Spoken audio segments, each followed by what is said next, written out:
I don't like the sound of those indicators. But again, let's be honest, we're in a BMW. You're probably not going to use them.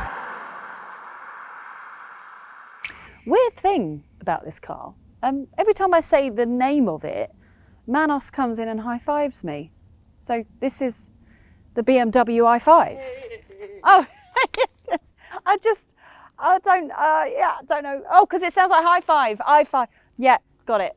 Subscribe, thank you. Now look, I could stand here and tell you this is the greatest car in the entire world, but there'll be some of you that just won't be interested because it's not an SUV, is it? It's not as practical. Or, you know, some people find SUVs more exciting. But look, stop it, because the fact that it's lower and sleeker makes it more efficient because, you know, aerodynamics and that. Science, isn't it? It's just science. And judging by the sales of a Tesla Model 3, the joys of a saloon is still not over. So, should we start with some stats? Well, as you might expect, the i5 sits between the i4, which we love, and the i7, which some people think has looks only a mother could love. We've got an 81.2 kilowatt-hour battery, which is good for an official range of up to 357 miles in this eDrive 40, or up to 320 miles for the dual-motor all-wheel drive M60. Better range than the Tesla Model Y or Audi e-tron GT can manage, but it's a lot less than the Mercedes EQE's claim of 410 miles of range. It's less efficient too. So in terms of efficiency, we can expect a range, a real-world range, of 270 to 340 miles-ish. It all depends on how you're driving it. Look, I know what you BMW lovers are like, okay? So we're expecting 270 to 340 in this i5 eDrive 40. Now look, charging, that peaks at 205 kilowatts. That will get you from 10 to 80% in around half an hour, or you can chuck on 100 miles in like 10 minutes if you find a fast enough charger. In terms of AC charging, 11 kilowatts is standard, or you can have a little cheeky option of upgrading to 22 kilowatts. Lovely. Styling, I mean, it basically looks exactly the same as the regular BMW 5 Series. Look, you're either an i4 grille lover or an i4 grille hater. If you're an i4 grille hater, then you're going to prefer this one, aren't you? Yeah, so it shares a lot of the same bits underneath as the BMW 5 Series. There will be some compromises along the way, but what we have learnt from the i4 and the i7 is really, it's not horrendous compromises. It's still a beautiful electric car that BMW can create. Now this is 5.1 metres long, which is just a fraction longer than the Audi e-tron GT and the Mercedes EQE. But boot space, 490 litres of space. Beautiful. Now, clearly it is a saloon, so the boot opening isn't the most exciting. It is that little letterbox opening, and you do have wheel arches and that to contend with, but that's a pretty decent size, and you've got under boot floor storage to chuck your cables in there. I mean, yeah, long things are going to struggle, but what we are hearing is that there's a touring estate coming very soon. Exciting. You know when like you drive a Tesla and sometimes you can use your phone as your key, or if the phone doesn't work, then you can just use like a credit card kind of thing. BMW have done the complete opposite and given you a brick. Look at the size of this thing. Also, it's been put in like a really sort of smart little case thing, which I cannot get this key out of unless you really... But look at this. That's not going to get in your back pocket, is it? We don't need that at all. Chuck that in there. Right. Meanwhile, the rest of the interior is quite lovely. I mean, so Ginny has done a full walk around of this interior and spoken through all the tech stuff. The fact that on here you can play some games and you can take a selfie with the camera that's up here, and it's all very high tech and lovely. There's a lot of bits that I really, really like in here. I've found something really satisfying, and that is the vents here. So the vents come out of like in here from behind this bit, but you control it with this. And that is so nice. I could do that all day, That's lovely. Yep, like that. You got space to charge 2 phones. Beautiful. And then storage-wise, I mean, that's diddy. That's all right. Door bins are okay-ish. You've got a little bit in there and a little bit in there. You've got in there. That's diddy. Storage is all right, couple of cup holders, etc. I do want to point out a couple of things that are a little bit irritating. Black. This is very much black on black on black. And it's all very gloss black and very fingerprinty. Same with what's going on here on the steering wheel. Press things and you can see the fingerprints. Press all the buttons for modes, etc. You will see all of the fingerprints. Apart from that, it's very, very stylish in here. And naturally, with a BMW, the driving position is just quite lovely. There's something really satisfying and really nice about being sat in a BMW. It just feels different. I mean, you do have little splashes of colour, like you do on most BMWs, where you've got a bit of blue and red from the M badge on the seat belts. Is that it? No, you've got some lighting and stuff that kind of dots around. You have, naturally, 2 screens here, one for your infotainment, etc., and one for all of your driver information, as well as a lovely head-up display. If you've driven a BMW before, then you're probably very much used to the iDrive click wheel system, which, if you've never driven before, does take a bit of getting used to.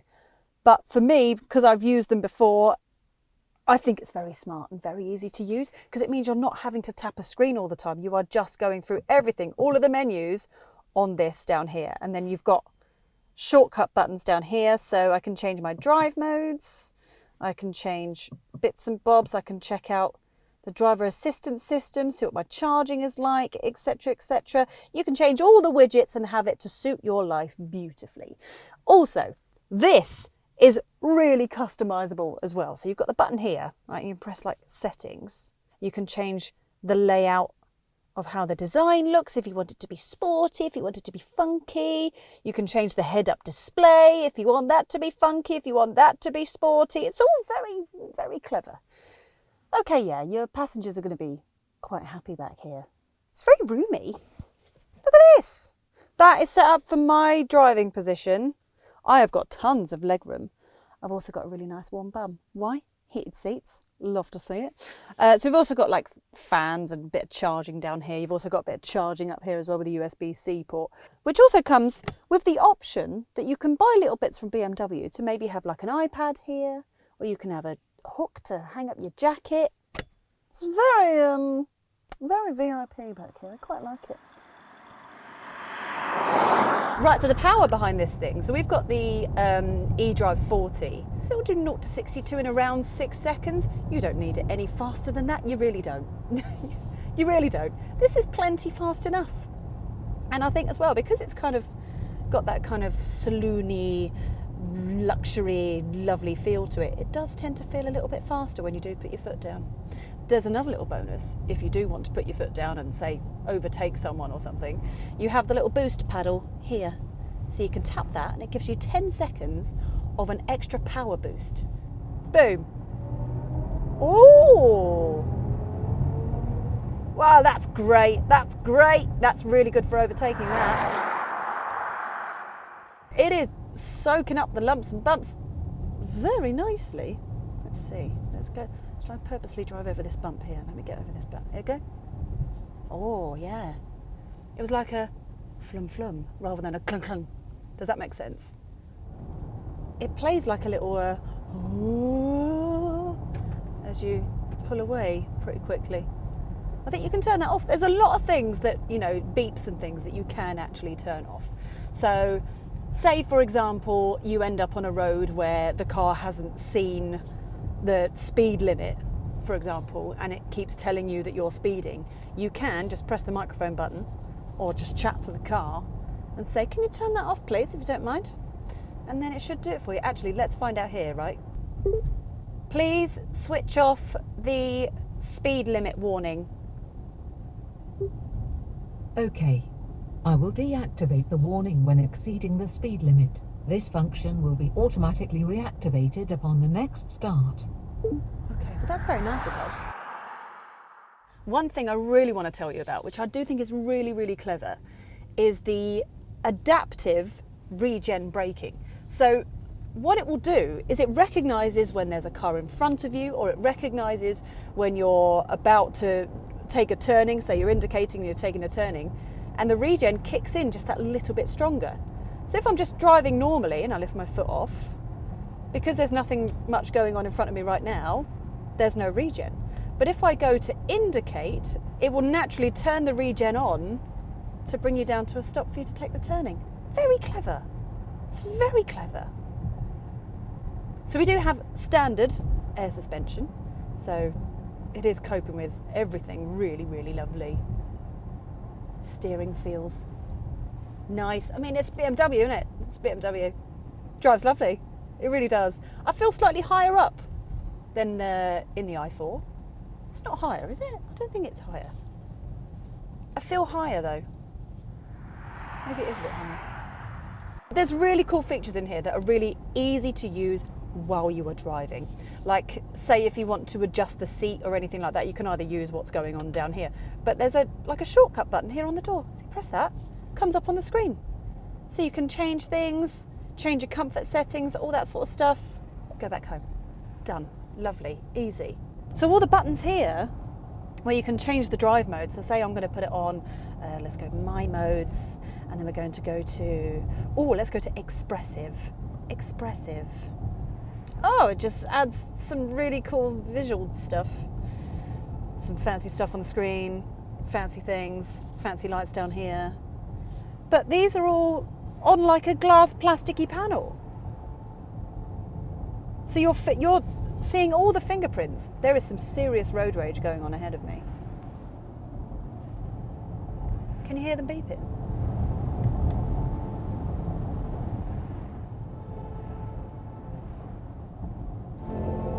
Oh no, it's the car!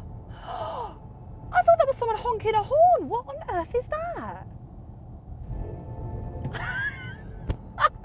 Sorry, I just whacked the mic. What is that? Oh, it's like an orchestra playing, you know, like before you go to like a concert or something and you hear them practicing their instruments before anything happens. I seriously thought there was road rage. But that's not. That was playing like a horrible hum. I need to get to a good speed limit where I can... There we go. I mean, maybe... I'm assuming that's just an expressive mode.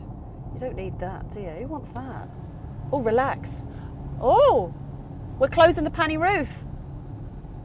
Relax. I bet that doesn't make a noise when you put your foot down. Oh, it does. What else is there? Sport. Oh, that's hugged me a little bit in the seat when I've put on sport mode. Oh, that just sounds like a spaceship. Drives so nice. Drives really nice. Of course it does. It's an expensive BMW i5. What were we expecting? Of course we were expecting it to be great. Yeah, I could have me one of these. Would I prefer an i4? I don't know. This feels bigger, much, obviously because it is bigger, but it feels bigger. An i4 would probably suit me a bit better, I think. I mean, to be fair, if you go for an i4 or an i5, there's no judgment from me. I'm fully supporting you in your decision. It's very quiet in here, it's very comfortable. It's very BMW. It's just a lovely driving experience, isn't it, in a BMW? I always find like the seats in a BMW are just that little bit more comfortable. Do you know what I mean? You sit in them rather than on them. And you just enjoy the whole experience. Do I love it? Yeah, I think I do. Look, I know we talk about pricing quite a lot on this channel, but it's important. Look, electric cars aren't cheap. But let's be honest, a lot of people that are going to buy something like this are normally going to get it off their company, you know, tax breaks and all that sort of thing. This starts at £74,105. And this spec, you can get yourself an entry-level Porsche Taycan. Oh, would I rather have one of them? I think I might. But look, ladies and gents, the BMW i5. High five. Yes! Yes!